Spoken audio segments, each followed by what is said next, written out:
So, time check tayo.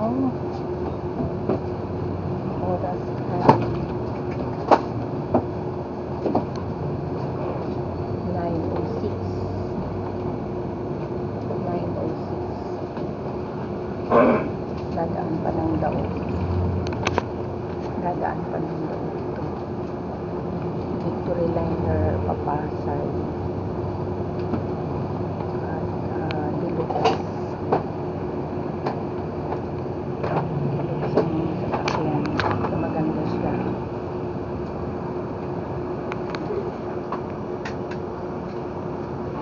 Maluwang.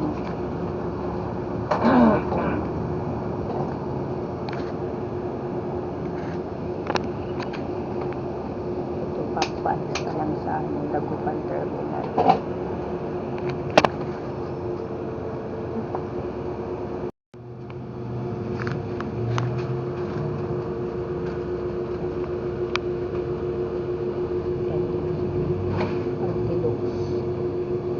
Express po ang Carmen exit. Makikiplex kami. Pero dadaan ng daw. Dito muna ako sa harapan para kitang-kita ko. Yan naman sa baba yung driver. Maganda siya. Ang kung ay ng Victory Deluxe. Nalagay ko sa ilalim to. Yan, maluwang siya. Maluwang. Yan lang. Miss ko.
Dito na ako sa Pasay Terminal 212. Dito yung sakayan ng airport shuttle. Hintayin ko dito daw. Halos every 30 minutes daw pag dumadaan dito. So, maghihintay ako. Kaya na, dito sa Pasay Terminal, Victory Liner. Umalis ako ng 9 o'clock, 9 to 10, 10 to 11, 11 to 12, 12 to 1, 1 to 2. So, 5 hours. Huminto pa kami sa daog. So, maghintay na lang ako dito. At least maaga ako. Hindi ako, aburido. Alas 11 pa naman ang flight ko. So, okay lang.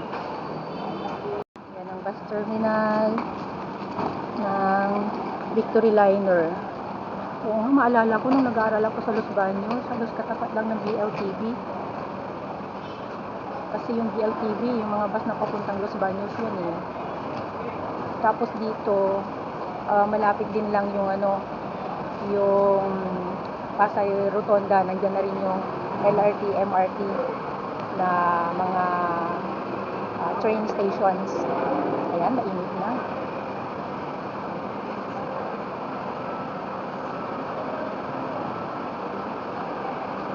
So, maghintay lang ako dito.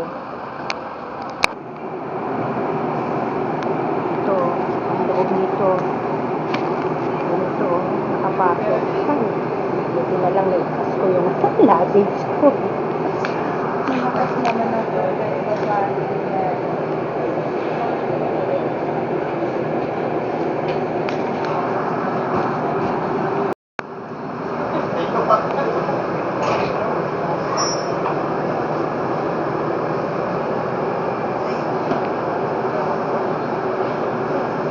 Anong oras na? Ang aga ko, 2:18. Di bale, pagdating ko, mag-aano na lang ako. Mag-away ako ng aking bagahe. Bahala na, tingnan ko kung anong gagawin ko sa airport. Ang aga ko, totoo lang. Aga ko. Anyway, at least, shuttle bus. Buti ng Victory Liner na lang ako. Kasi kung doon ako sa 5-star, mag-grab ako.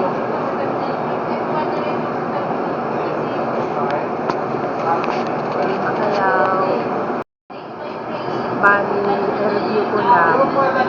Umalis ako ng Victory Liner, Dagupan.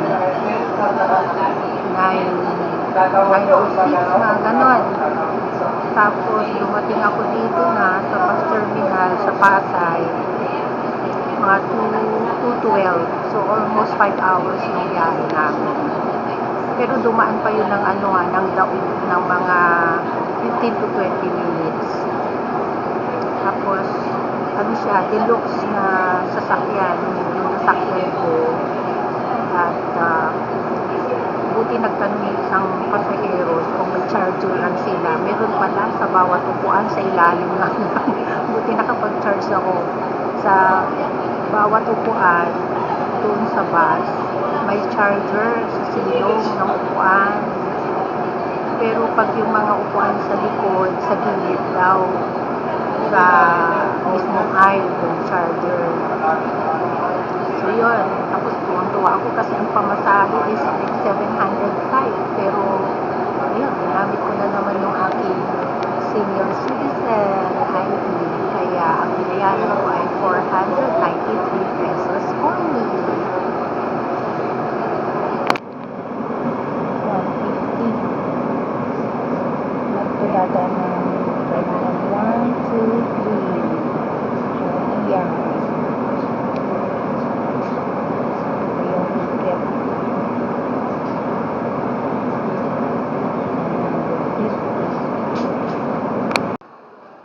Ay. So, andito na ako sa Terminal 3. Okay naman, walang hassle yung shuttle bus galing ng Victory Liner, pero dumaan pa ng Terminal 1 kasi may pasaheros doon. Tapos pagdating doon sa Naiyawan, may mga sumakay, mga nag-arrive doon na papunta ng Victoria Terminal. Kaya sumakay na rin sila. Tapos dumaan pa dito sa Terminal 3. May mga kasabayan din ako galing Baguio, papuntang Hong Kong naman siya. So, ito yung unang ginawa ko. Nag-weigh muna ako ng aking luggage at 20.3. So, tanggalin ko yung jacket ko kasi nandyan kasi yung jacket ko. Pag tinanggal ko siguro yun, saktong 20 kilos to. Wala akong problema sa hand carry ko.